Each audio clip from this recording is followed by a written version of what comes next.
Hello, beautiful alchemist. Welcome to Reiki Radio. I am your host, Yolanda, and today we dive into the second hour with Nicole Barton, the Secret Witch. I just want to remind you that you can also check out Nicole's podcast called The Secret Witch Podcast, and she has a free event for you to check out. Get like a taste of her work. It's coming up on April 24th. So if you want to join that event, use the link down in the show description or go to her website, nicolebarton.co.uk.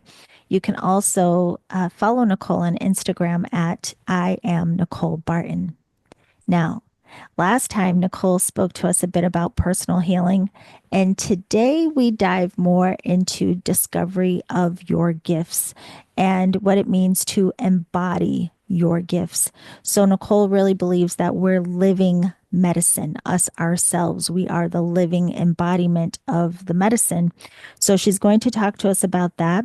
We're also going to talk about empathic burnout, the need to use your own voice, and what it means to be the embodiment of the medicine and so much more. But it's all pointing to how to discover your unique gifts, which is a big question that so many people have. So I hope that you enjoy this conversation, part two, and I will see you on the other side. Okay, everyone, we're here with our second hour with the beautiful Nicole Barton again. Thank you for staying with us for this extended conversation. It Loving was, it. yeah, me too. It was getting juicy at the end. So, just to remind everyone, we are going to talk today about the discovery of unique gifts and how that ties into this work. But Nicole left us off with mentioning the sister wound. And I have to start out by asking her about this because I've never heard of the sister wound before, Mm. especially, interesting in the context that you brought it up. So could you talk a little bit about what the sister wound is and Yeah. how a lot of us may be, I would say, like expressing that even now in this Yeah. realm? I love that. We call that that piece about like giving all the juicy information as you're just about to touch the doorknob and turn it to Yes. leave. Like we call that the doorknob symptoms in homeopathy. It's like they give you the key bit right at the end. You're like, ah, that's it. That's what the remedy is. So I love that. Yeah, no, the sister wound. Yeah, it's very much woven into the witch wound and kind of something that I very much see in The Secret Witch is that there will be this sense of like isolation and isolating ourselves and pushing away love, pushing Yeah. away other people. And I know that was very much true for my own journey. When I started to think about because I've been in the work of like women's circles and obviously leading those myself for 5 years. But when I first started coming to like women's circles, there was such a deep fear of being in the circles. And as I started to work with the witch, I started to realize there was a whole aspect to the witch wound whereby, like, when witches were being burned at the stake, there would be people who were like ratting them out, like telling people, oh, that person's a witch and that person's a witch and that person. And so part of the witch wound, as I see it, is that we kind of protect ourselves from that. So, Mhm. yes, there's the fear of like being judged, but there's also the fear of being like told on like as being outed as a witch by another Yeah. person, and so that very much manifests in sisterhood. So people will often kind of feel that deep call to sisterhood because the witch can feel so isolated. Like she's learned from very early on as a little girl, I learned to protect myself Yeah. from other people. So she's learned to kind of isolate herself, and you'll often, like there's what's the phrase like a lone witch, like not a lone witch. There's like a kind of specific phrase for witches who like practice by themselves, Mhm. um, and so I think that's kind of baked in. Um, but yeah, essentially, there's a lot of healing to be had, and I remember in my own journey going into very much magical sisterhood circles and people starting to interact and say things that would maybe trigger me. And instead of sharing, as was the invitation, I would just be like, no, no, no, I can't share that. And it wasn't until I was like really invited by my guide to like step in courageously and share. and that I started to see people were essentially being remedies for each other. I think Mhm. that ties into the sister wounds. I'm going to pause there before I dive into that because I know I've said a lot. Yeah. Oh, wow. I'm just taking a note so I don't forget. Mm, Like one of the things you said right at the end there, the potential of being remedies for each other. But a lot comes up around this because it can be very isolating, whether, I think it also triggers that whole trust, like you're mentioning. A lot of us have a fear of trusting or feeling burned by other people in our lives, disappointed by them in whatever kind of way.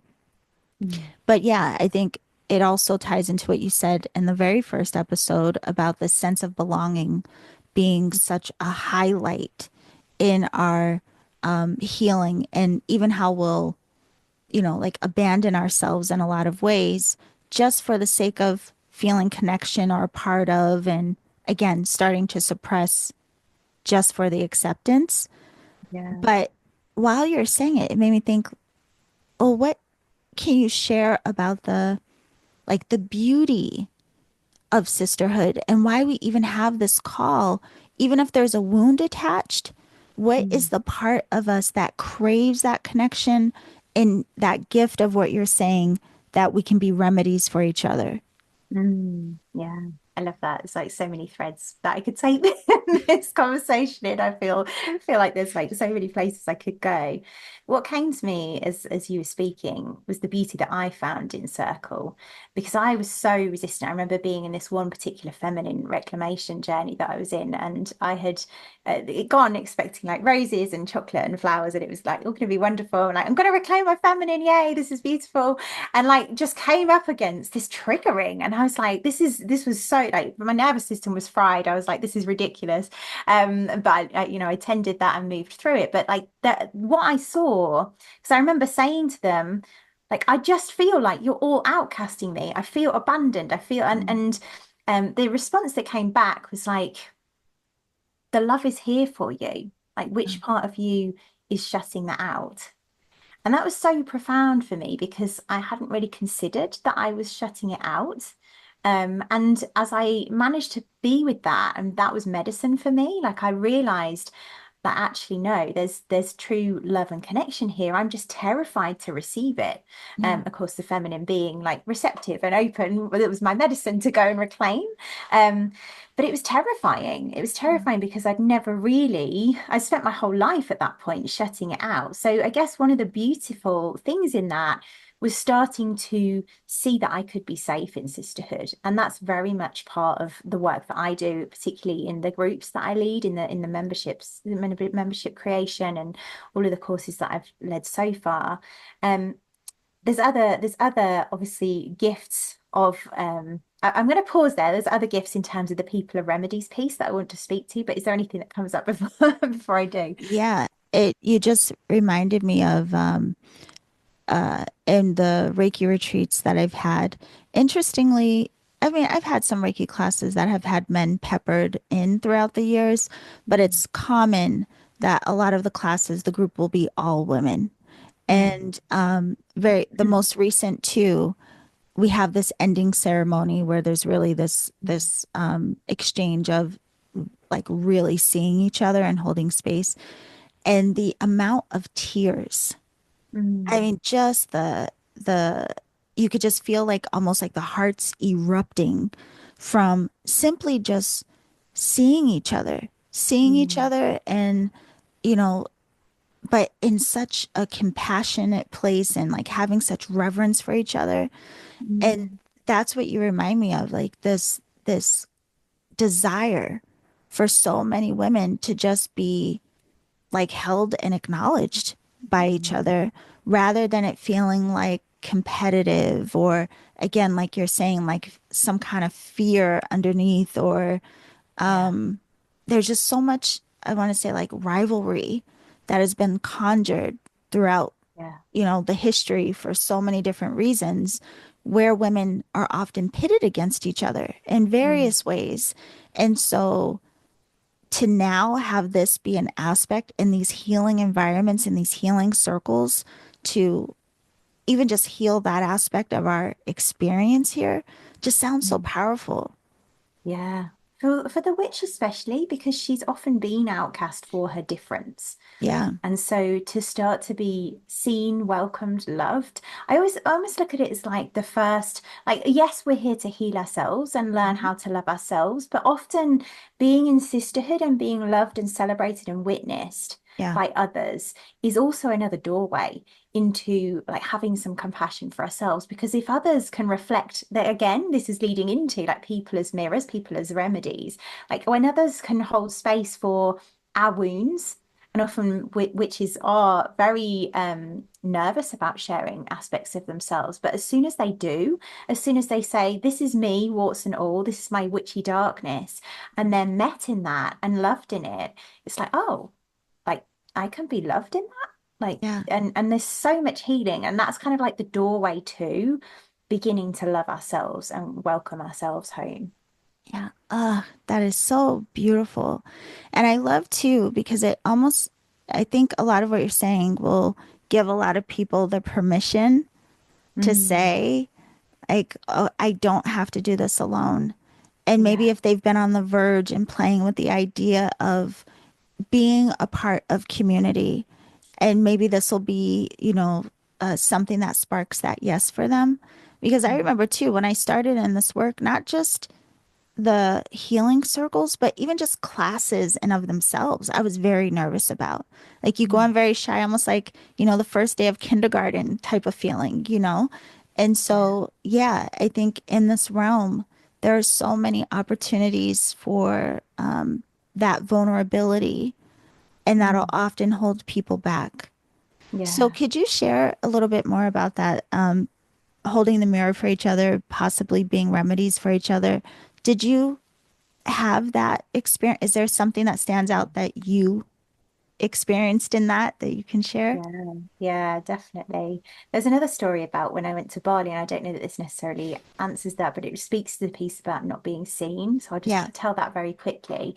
I remember going to Bali and I was training in yoga, and there were like 40 people there, and this was kind of one of my early experiences of being in circle. I remember they sat us down, and it was this beautiful opening ceremony, and then she said, "We're going to introduce ourselves and speak," and I was like, what? Like, I can't do that. And I literally got to me and I was like, my voice was shaking so much I couldn't even speak. And by the end, I had to teach yoga to these 40 people. So I was like, I don't know what I've signed myself up here for.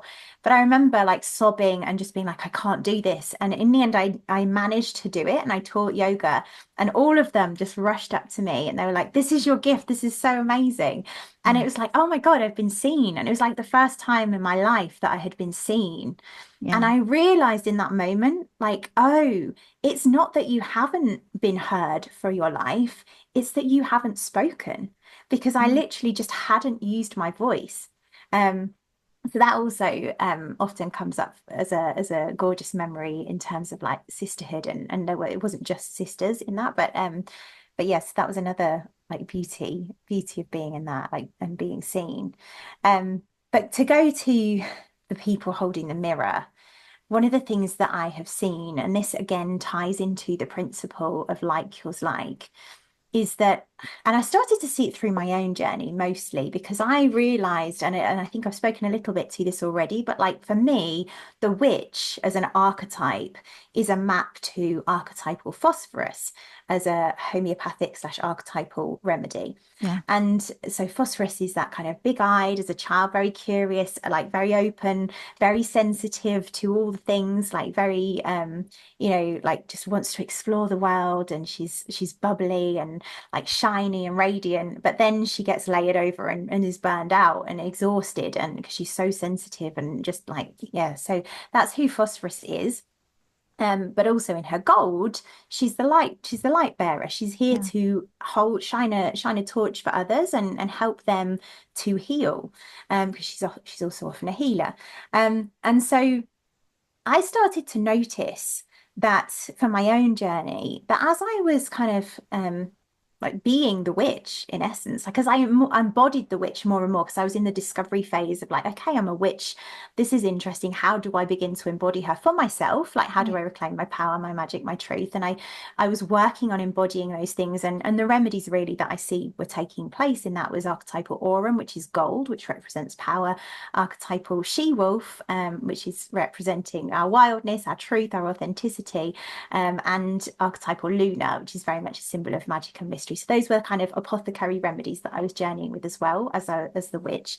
But as I was kind of reclaiming that, I realized that the remedy that I was here serving was the witch. And as I started to share my journey with the witch, I was serving archetypal phosphorus into the world. And what started to happen as I did that was all the archetypal phosphorus women were like magnetized. They were like, "Oh, I want some more phosphorus. Like this is like this is me. Like this." And I was like, "Oh, interesting.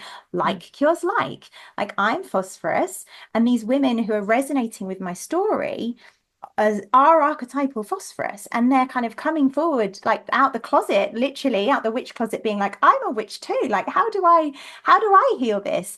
Yeah. And it was like you could see that as I shared my archetypal healing story of how I had kind of journeyed through archetypal phosphorus from burnout to like being the light bearer, the torch holder, like that was activating people. And what was bizarre to me was it was activating them and curing things in them as if they'd taken archetypal homeopathic phosphorus.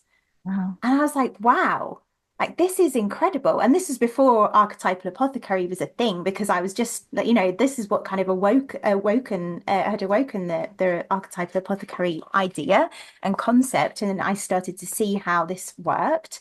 Um, I started to see these women were having like reactions as if they'd taken the remedies. And I Yeah. realized I'm being the remedy. Yeah. Like I'm just being a remedy and sharing phosphorus in the world. And so I was like, oh, interesting. And then as I started to work with other women, I would see like, because I eventually kind of mapped out a way of mapping our souls. And so I could, one of my gifts is seeing people's core gift, like their medicine, their remedy. I started to see that like certain people, our core wound, because for me, phosphorus was my core wound. And it's rare that people will have a constitutional phosphorus and also that be their wound. So I think that's probably why I'm here to help healers. But I started to see that other people's core wounds were also their gifts. And so now I see, like, if with my clients, I'll see, okay, you're archetypal she-wolf, and they're serving archetypal she-wolf medicine and drawing all the archetypal she-wolf people to them. Yeah. And likewise, there's other, there's everybody has their own unique remedy. So it's not that they have to be one of the three I mentioned earlier. It's just I'm thinking of a particular client who is she-wolf. But that's essentially what happened. And I started to see that people are the remedy. Um, and there's another piece to that in that often what we're doing is there's no kind of like, oh, we have to step into the remedy or whatever. We're already the remedy. It's Mhm. just largely what's happening is we're expressing our remedy from wounding. Yes, yes. Oh, okay. So this is so interesting, Nicole, because especially there's a lot of people that listen that are practitioners of Reiki.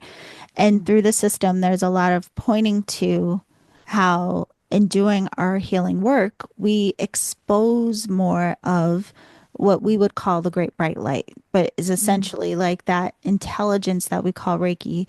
More of that becomes expressed as and through just our energetic presence, but also, it starts to reshape our word, our action, our deed, all of these kinds of things. But it's exactly that. Like this piece that you're talking to really highlights how we're always contributing back to the collective just by nature of our existence. And depending on what it is we are holding in consciousness and our mind's emotion, our feeling, what it is that is expressing from us at any given time can either be, you know, triggering or healing or whatever it may be. But it's interesting that you also tie this into we tend to have like I guess, a signature mm, that is hidden within this expression that may serve and support in a very unique way. So Yes. there's a couple of things that you mentioned that I have to go back to. Something that you said, especially with our sensitivities, it sounded like part of the burnout came from that overwhelm of being so empathic. And we hear Mm. a lot of people talk about being empaths and how that can be very disorienting for a lot of people. Can you Yeah. talk specifically about how this work even helped you maybe become more of an empowered empath? So not Mm. seeing that sensitivity as a burden, but how did that Yes. sensitivity become a gift? Ooh, I love that question because that is essentially my whole journey. Because Yeah, archetypal phosphorus is ultimately that sensitivity. She's that yeah, sensitive soul. So yeah, I completely hear that on the empathy piece. And I guess when I first started working with phosphorus, I was taking her as a pill, mhm, as a homeopathic pill. But as I journeyed more and more deeply with her, she essentially the way that I see archetypal remedies is they're both personality profiles.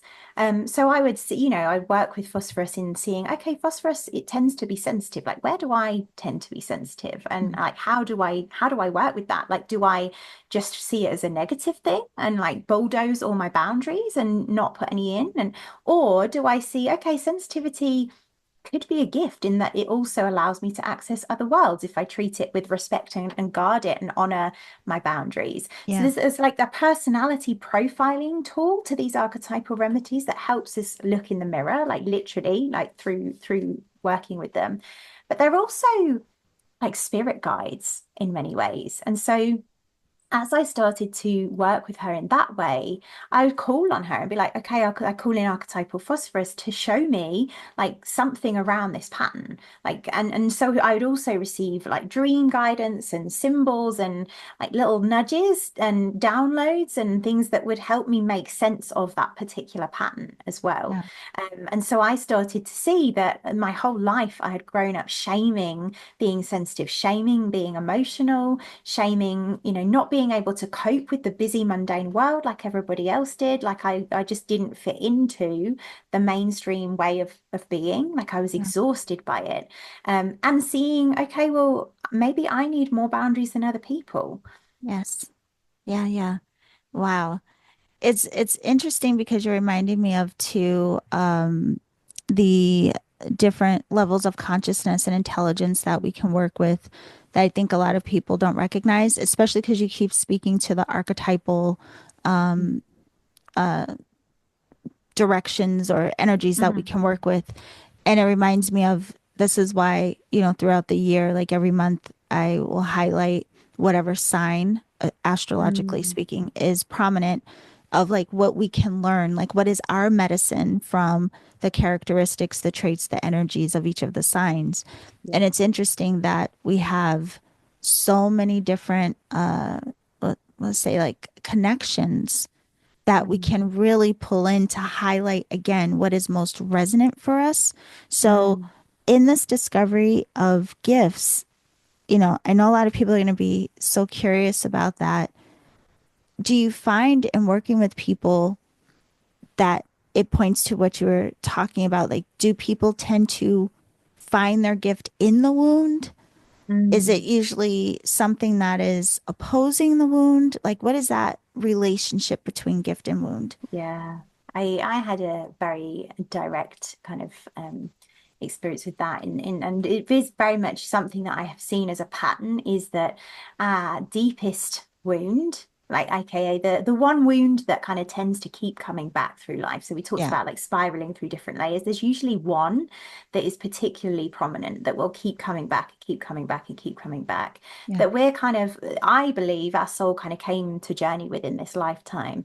And for me, that tends to be the wound that we are here to kind of heal for ourselves and share the journey of healing so that other people journeying with the same wound can also be activated and by the resonance, by them relating, like you said about the resonance, like there's a resonance people will have as we're sharing that story.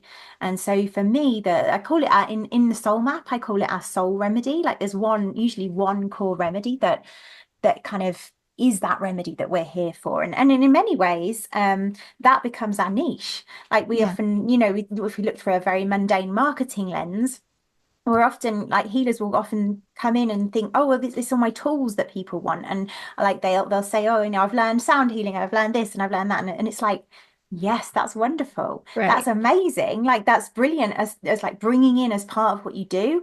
And what you're really here for is to share your soul remedy. Yes. Yeah.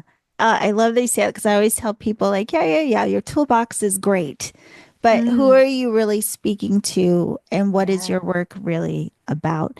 So I wanted to ask you as well, because again, for people who may not recognize that they want to do technically healing work, or, mm, maybe it's just not at the forefront for them at this time. Maybe it never will be.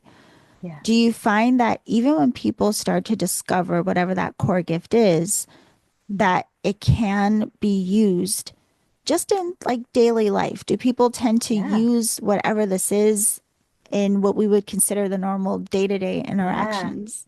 I've had many women share this with me, because again, although I do work with healers, not all of them want to be healers, and many Right. people, when they start the journey, don't even know. They might be like, oh, maybe I'm here to be a healer. I don't really know, Yeah. and partly as well, there's a lot of fear that comes up when we even think about that journey. So it's like part of us is shutting it down, even if we do have a sense that we're here to be Yes. healers. But there have been many women who have kind of journeyed with me and even had soul maps and kind of unlocked that soul gift, that soul remedy. And it's just one of the things that helps them like really connect more deeply with others in their lives or make a difference in their careers or, lots of different ways that knowing our soul remedy can actually like really help us to it's essentially fully express who we are. That's what it's Yeah. doing. It's like having us fully express our truth, like who we are and who we came here to be. Ugh. So that goes to the embodiment piece, because I know this is a big part of your work as well. Mm, It reminds me of I often joke that a lot of times in this work, we will things will be revealed to us, right? So, say, even if someone came to you for a reading and they were saying, oh, Nicole, this is my challenge, this is what I'm bumping against. And through the exchange and through the work, you all unearth whatever it is the pattern is, the belief is, and perhaps some way to work with that energy. A lot of mm, times people will just get the information and not do mm, anything with it. So, mm, could you talk a little bit about the importance of actually embodying, though, mm, whatever is coming up for us or what we start to realize? And is it the embodiment of the wound, the embodiment of the gift, of both? Like, mm. what is this embodiment about? Yeah, I love that question. That feels really juicy. And oftentimes, we will have things revealed to us through triggers. Like we'll have our gifts revealed to us through triggers. And so as much as we can welcome those, that's Yeah. really powerful. I think it goes back to what we were saying earlier or in the last episode about like this being a longer process. Like this whole process of discovering our gifts is really not one of like, oh, cool, this is my gift and that's it. Like now I know, like as much as I would love it to be, and as much Yeah. as in the past, like I would have really loved that. Um, like it is a longer process and I often say like this is why we have to become our remedy for ourselves first. Like this is a deeply kind of personal journey of learning to heal that core wound. um I've forgotten your question now. Can you just remind me what you Yeah. Yeah. asked? Just the embodiment. The The, embodiment piece, yeah. yes. Yeah, yeah, yeah. So it feels like there's almost like a whole journey of learning to alchemize that. And embodiment is very much a core part of that. I say often we kind of want to journey with inquiry first, because what a lot of people will do, and I think this is very much true of archetypal work, is we go, okay, cool, I'm going to embody the queen, and we start dressing up like the queen, and we're like, okay, cool, and I call that kind of goddess dress up. Like there's this sense of like skipping all the part that's like the being with the darkness. It's like, yay, let's go and dance around with our flower crowns on. And I've been there and done that, let me tell you as well. Yeah. What I find is and what I found myself is that as we do that, we're effectively calling in that archetype, and she will give us the almighty material for liberation, which we haven't necessarily consciously chosen. So there's like a whole process first, for me at least, that I guide women into, of like really getting honest with, okay, what is the wound? Like, can Mhm. we love ourselves in that wound first? Like, we've spotted the pattern. Let's notice where it shows up. Let's choose. Do we actually want to heal this? Because oftentimes there's unconscious things stopping us from wanting to heal it. Even though we were Yeah. like, yeah, cool, I definitely want to heal this. It's like, okay, but what are the unconscious kinky pleasures that do not want to heal this? Yes, Like, yes. what are the benefits that we're getting from this wound? And I had a lot of those, let me tell you. Like, Yeah. in terms of the burnout, like I burned out, and I realized, and even with the Bell's palsy, like I get a lot of benefits from having these things. Like, and that sounds ridiculous because it sounded ridiculous to me, but I was creating, a part of me, a young part, was creating it that way so that I received love and attention. Because Yeah. I hadn't had that. Like, that was the way that I found that got me seen, that got me loved, that got me having attention. So there's like I found there were like so many kinky pleasures. There's a book by Carolyn Elliott, Existential Kink, which is a great book that talks all about that. But there's so many like unconscious things that keep us in our patterns, even when we are like, yes, I want to heal this. And so we want to be really mindful of those young, tender parts that are Mhm. like, nah, I don't want to feel that. Like I'm clinging to the door and you're saying yes, and I'm like, no, like Yeah. like we want to be mindful of those before we jump into calling in the remedy for embodiment. So there's a whole journey of that to go through first, and like really loving and meeting ourselves in the wound. And that's being very honest with the wound. Yeah. And when we can do that, and when we're like, actually, I've looked at all the costs and benefits of this that I receive in this wound, and I do want to choose to heal and alchemize that. That's when our power comes online, because we've gone, okay, we've looked at this like honestly, and now we're willing to move forward. We can tend our nervous system, we can tend our inner little girl and be like, do you know what? I hear you in your fear, like you're receiving love from being in this pattern, and that's okay. Like, I'm going to provide you that love now. And then we can move into the embodiment of the gold of this Yes. remedy. And so Wow. then I'll pause there and then we No, can no, no. talk more I about mean, embodiment. no, it's so good. So the interesting thing, one, I will say it's funny that you mentioned this attachment to the wound that a lot of Mm, people may not recognize. I will never forget, I had one client that had a physical wound, and there mm, was they were going to have to go to court around mm, what the situation was.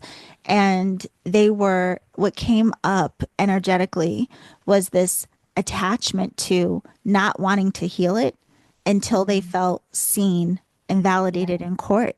And so they Mm, were literally attaching to this physical pain almost as like the evidence yeah. instead of allowing the healing to happen. Yeah. Very, very interesting that Powerful. that we do this though. But the embodiment, the internal versus the external. Oh, you bring up something juicy, Nicole, because yes, I could see how, it's already of like even in business, like people will say like dress for the job you want, not the Mm, job you have type of thing. yeah. So I can see how the like externalized embodiment in a lot of ways can bring people into some level of connection and feeling into Mm, whatever the expression may be. But can you talk a little bit about like why that internalized piece? Like mm. how do we embody inner first or in conjunction with? Yeah. Yeah.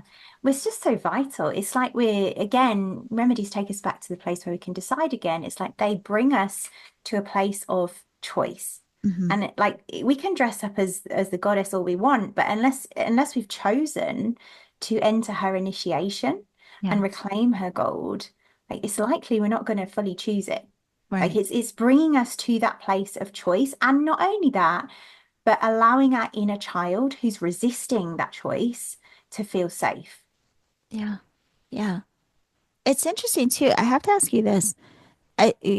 Talking about the attachment to the wound, it's also bringing up the concept of avoidance. Have you Mm, noticed like why even in some ways, I think a lot of times people will do a lot of surface level things mm, or say or portray, even again, like this externalized embodiment, but not wanting to, like really wanting to avoid again that Yeah. deep dive into the shadow. Mm. Have you I think there's found this? Like, Yeah, what's going on with definitely. that? Definitely. I think there's quite a few elements of that. Yeah. We're told that it should be a quick fix. And so Right. it feels like a relief to just do the superficial work. Yeah. Because the deeper work is harder. Like the witch's darkness is dark. Yeah. And a lot of the times people can choose into that kind of work unconsciously, expecting to have more of the same of what we've already had, when the witch's work is actually a lot deeper and a lot darker oftentimes. And so we want to consciously choose that. Like I have a lot of compassion, but many secret witches kind of dance in and out of the path. They'll be like, oh yeah, I'm in. And then it's like, oh no, no, no, hang on. And then it's like, oh, I'm back. And it's like, no, no, no. And I have a Yeah. lot of compassion for that because like we have to learn like how to choose consciously. And so there's a big piece of that in that. And I think there's also comes back to that sense of shame, so we can step in and be like, yes, I'm here to heal this. And then as it starts to get hard, like our inner little girl comes in and feels unsafe, and so we kind of step back a bit, and then there's this sense of, oh well, I've failed at this now. Like Mm. there's this sense of like shame that can come in, and also then fear comes in as well. And I often say, like the secret witch will feel all the fear of stepping in to the work with the witch. Yeah. And yet we're taught that fear is a stop sign, and fear isn't a stop sign. Fear is just giving us information that there's a wound here to heal. Yeah. Oh, wow. Okay. So I have to ask you this too, because speaking of the discovery of our unique gifts and then going through this whole process of embodiment, there Mm, comes that question of what to offer. mm, So you kind of mentioned this earlier. I don't know, this episode or previous, but you know, it reminded me of how a lot of times when we come into this work and people really do want to be healers and support other people, there will often be this idea that they have to offer everything that they know or mm. everything under the sun, and there's not something very clear. Like they're spilling out their toolbox, but it's Yeah. not very clear what their remedy is, or it's not very Mhm. clear who their remedy is for. Mm. So when you are working with people and they're in your program with the Mm. intention of being healers, does Yeah. that clarification of their gift also then pour into what it is that they may offer Yeah, and how they're 100%. holding space? 100%, because it just kind of cuts through that place of like being lost in that sea of like, what do I offer? Yeah. Like it's like you're here with a unique point of view. Like you came with it, like you talked about that signature. You've got a particular unique remedy here to serve. And likely we've been just serving unconsciously without knowing what that is. And so that's what has us create all these offers of like, and often it's like, oh, I'm going to offer you my tools and you come for a sound healing session or whatever. But oftentimes, we're here to share our unique point of view. And what was happening in that I've seen, and this is very much true of my own stories, we have this unique signature. But when we first come into spiritual practice, we kind of taken on what I often call like an ascension path. And Mm. this can be like going up to spirit, figuring out, oh, and it takes us into a very kind of universal place of like there's this greater thing, there's this greater like universal intelligence. And so we connect to that, forgetting that we also have a body and we need to descend into our uniqueness because we all have a unique expression of this greater intelligence. And so, really, what the remedies and the discovery of our gifts is doing is bringing us back down into the body, hence the importance of embodiment, and Yeah. helping us to go, okay, what's my unique expression of this wisdom? Yeah. Yeah. It's interesting hearing you say because I also, just like you mentioned earlier about healing taking some time. I think that Mm, level of embodiment often happens in layers for a lot of people as well. yeah. So, again, we may start to recognize and realize, oh, this is my gift, or this is what I feel called to do. And the recognition comes in first. And we may, I want to say, embody it, say maybe like 25%. And then we think, Mm, okay, that's it. But have you found that as you continue to live into your expression, that Yeah. more of the embodiment comes? And has Yeah. that also caused like an evolution in your work? For sure. Yeah. Yeah. Yeah, definitely. I mean, my whole work was born from being in the work. And there's no place that will call us into the work like discovering our medicine. Yeah. Like that's and we live into that through life. Like we discover our medicine as we live into the material for liberation that we journey through in life as well. I've completely forgotten your question now. Listen, just even that statement you just said, though, I have to say, Mm, Nicole, my work was born from being in the work. I'm like, whoa. mm, Yeah. I mean, mm. everybody go back and chew on that one a little bit. But, but The yeah, other just the the other thing, evolution. yeah, I was just going to say with that is that I often talk about this. Like we're taught that we have to be in the pursuit of certificates. Yeah. And yet when we think back to the original witches, the medicine women, they lived into their medicine. They Yes. didn't go and get certificates. They took their potions themselves. They learned to harness their and hone their skills for Yeah. themselves, and they became medicine women. So it's a journey of becoming. Yes. And I love that you point that out too, because I always tell people, like, practice your practice, yes, but also that this work in a lot of ways is very experiential. And Yeah. so you can gather all the information you want. You could go to 500 Mm, classes, read 10,000 books, listen to all the podcasts, inform yourself under the sink, right? mm. But none of it is really going to click in terms of the wisdom and the deeper levels of understanding unless you're applying it. Like you literally have to live this work. Like you literally Mm, have to. I remember a long time ago, a teacher I had in, I want to say maybe astrology, but whatever. This teacher said, you're only, you know, going to be able to go as deep with people as you're willing mm. to go with yourself. And Yeah. that always struck me of like, I can't just be an information giver.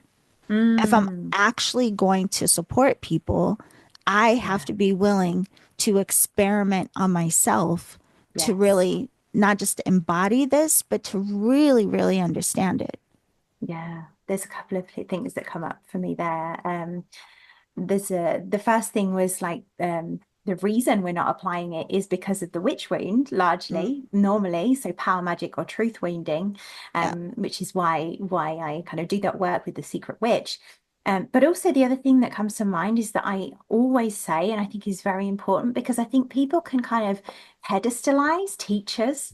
Yes. And a lot of women will kind of put me on a pedestal and be like, oh, well, it's okay for you. You know, you've done all this work and you've created this modality. And it's like, yes, and I am still spiraling with my Right. own core wound to deeper depths. Yep. Granted, like I've already spiraled so far, and that's why I can kind of guide you who's like a few steps behind. Mhm. And I'm still in the work. I'm still like spiraling through the same wounds. Like Yeah. I might be able to share my story of being a witch on social media, but this week I got invited to share to like national press, and I was shaking as I was speaking. And it's like this is the same wound, but it's just a Yes. deeper spiral. Yeah. So I think that's important to acknowledge because often we kind of get put on these pedestals, and I say like I'm walking with you. Yes. It's funny that too. I often think a couple of my teachers who are really well known, and I've watched people, in classes with them be so mesmerized. And Mm, I have always been, I don't know if it's just my personality. I'm just like, I came here to learn. So like, mm, I want to learn and this is the, whatever. But it always struck me of like, I was curious of it. Like, are people really taking this in, or are they so much like, like starstruck in a sense, right? mm. Yeah, And it's one of the things I'm always very honest about in the work. I'm like, I am still working. Like yeah. we're all in this together. And to that matter, I always even thank like clients and students, primarily students, because we have these kind of conversations. I thank them for being my mirrors and my teacher as Mm, well. And it yeah. goes back to what you were saying, I think, in so many ways. We're in this constant, like cauldron of opportunity to keep learning from the people that Yeah. show up in our life in every capacity. I every love that. capacity. Yeah, and that brings up to mind something that's been a very powerful lesson to me, talking about perfectionism as well. Because one of my wounds as well was thinking that like we need to be right. Like there's a right way and a wrong way. And there's nothing like being in the work to make you realize I have no idea. Like Yeah. like Yeah. I don't know what's right. Like Yeah. and so people, what can happen in that dynamic, and I think it's important to acknowledge just in the journey of being a healer as well, is like we even as a healer we get projected onto like, oh, you're going to fix me. And there's this Yeah. pedestalization of like you as knowing the right way. Hmm. And that can also lead to demonization of being Yeah. like, oh, you didn't know the wrong way. What did I choose into this for? And it's like our responsibility is to always be pointing people back to like this being everyone's work. Like we're all in the Yes. work. We're all in the work together. There's no right, there's no wrong. There's just what is. And like we're going to navigate that in and love each other in our difference. And that's something I've been very aware of as I've been birthing the apothecary. I've been very clearly shown by spirit that I'm here as a guardian of the apothecary. And within that apothecary, it's almost like you're looking into an apothecary of like all the different remedies that would be in an apothecary. Like there's lots of different bottles, but those bottles are people. Yeah. And like, how do I be like the mother, the guardian of this apothecary that's being birthed, which is essentially like a live apothecary? Yes. Like, how do I hold space for all of those people as remedies? Yeah. No, 100%. And that's one of the things I really appreciate about this work as well. And I have to ask you this, because one of the things I've noticed, it's incredible when you have an opportunity to work with people for extended periods of time. Mm, Because again, to your point, a lot of us have an expectation of things being immediate. A lot mm, of times we may just want to stay surface and, just give me the information and I'll take the sound bites, but not mm, necessarily apply. mm, And what I found over the years is, especially in this kind of group work, in mm, these community circles, when you have an opportunity to witness people mm, in their unfolding over an extended period of time, it just is so much richer. mm, And so I just want to point this out because some people may look at, like these programs, like even what you offer, and think, I don't need to or I don't want to work for this long. mm, But there's such a gift in not putting a time frame on what you think your mm, healing is going to look like and what it's going to be, and giving yourself that spaciousness to have more time and space to be held and supported in a particular way. But then mm, also, again, you as the space holder, mm, don't you find it's incredible watching people in their individual ways, like the way mm. you get to witness the unfolding? Yeah, it's magical. It's like the best job in the world. Yeah. Yes.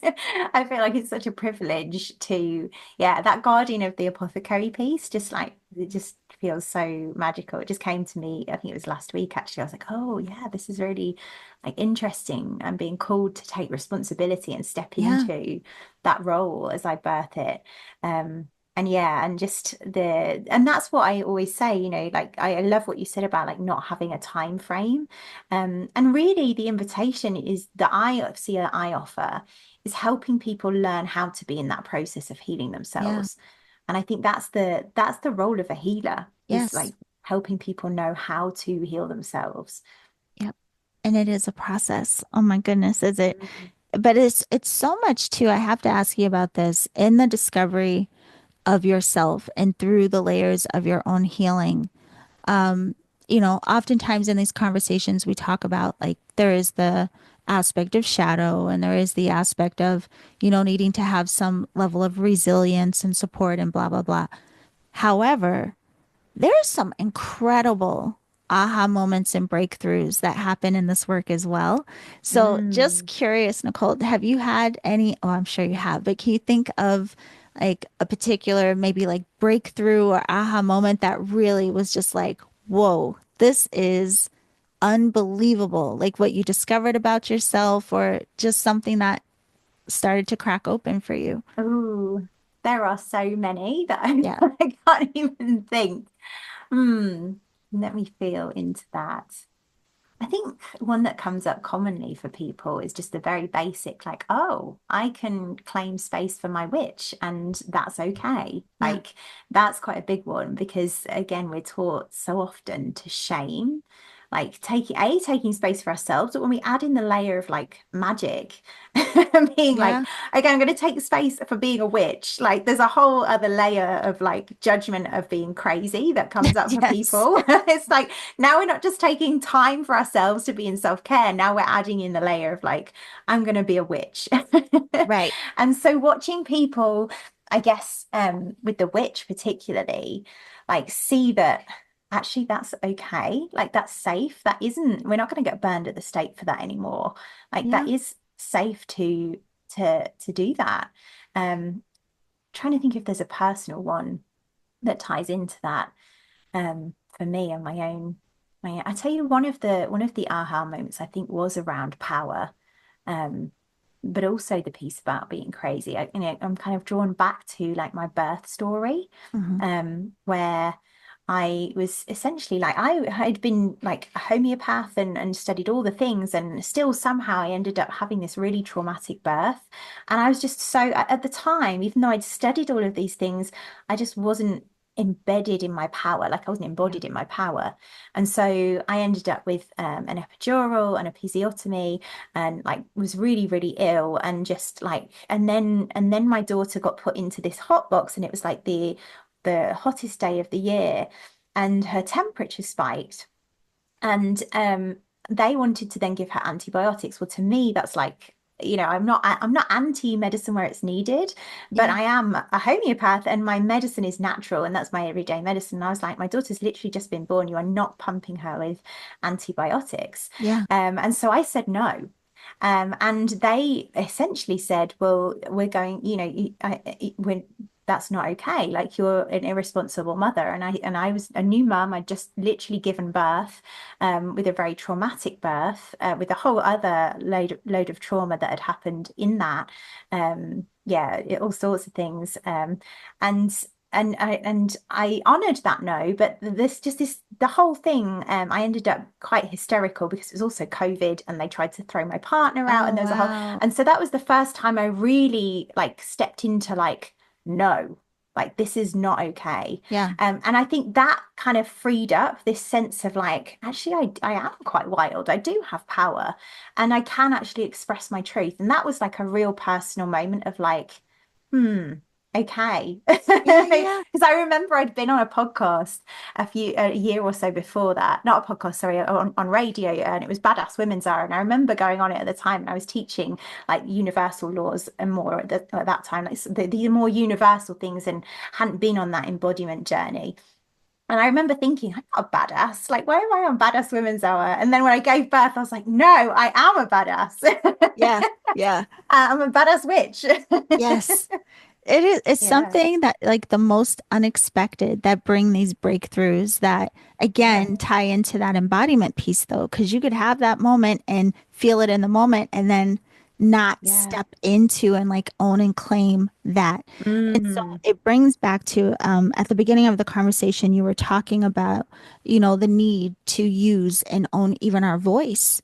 And so yeah. I wanted to ask you that too, because you just even saying right now, like this proclamation of like, no, I am a badass. Like, absolutely I am. How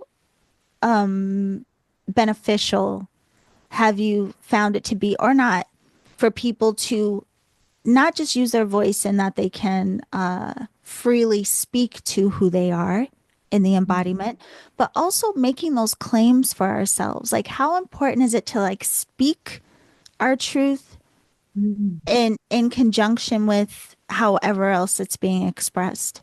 Yeah, it's so vital. I mean, we come back to that law of suppression, Uh, and the healing thing is expressing.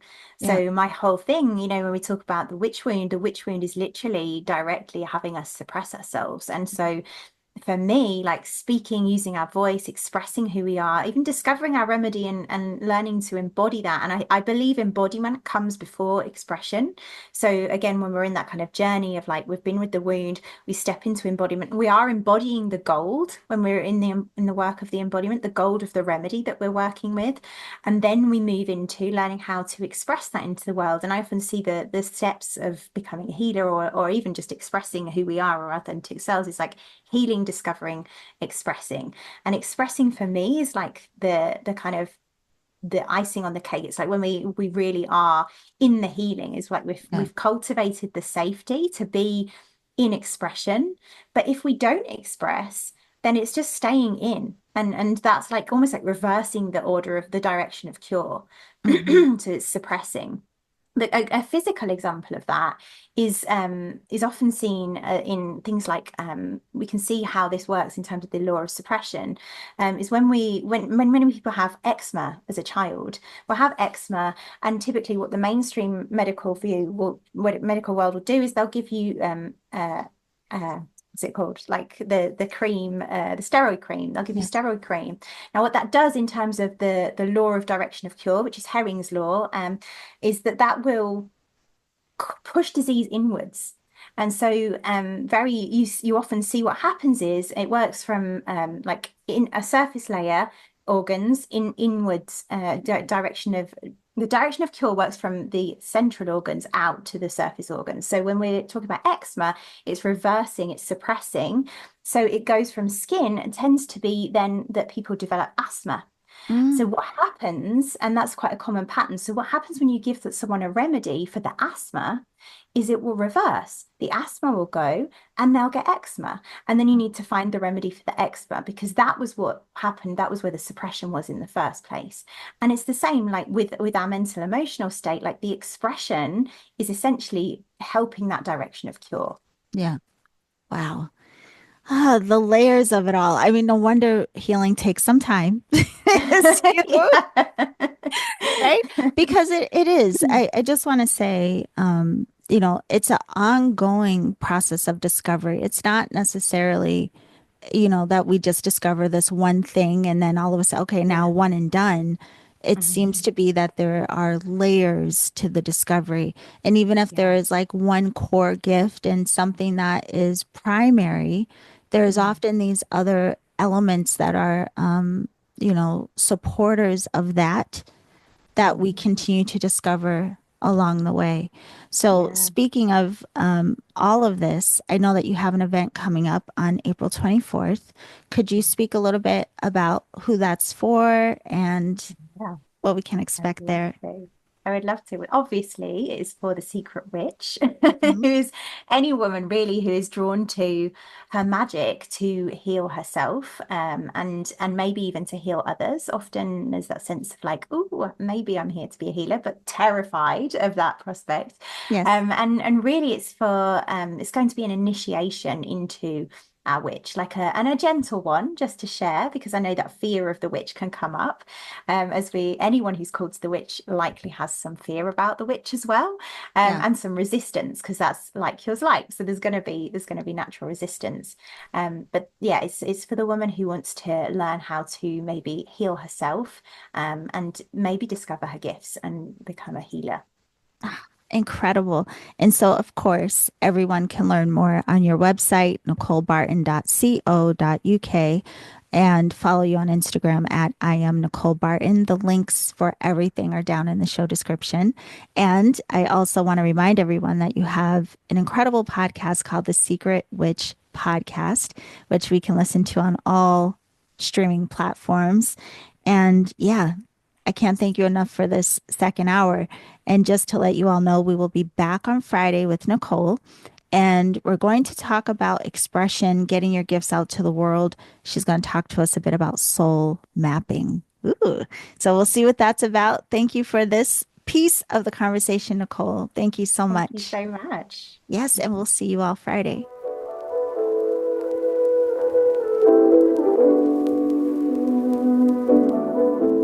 Okay, beautiful alchemist. That was our second hour with Nicole. I hope you enjoyed it.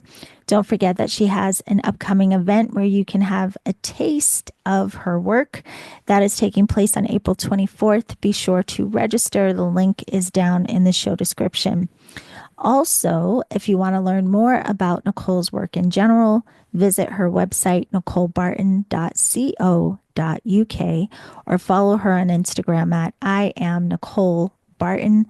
And be sure to check out her podcast, The Secret Witch Podcast.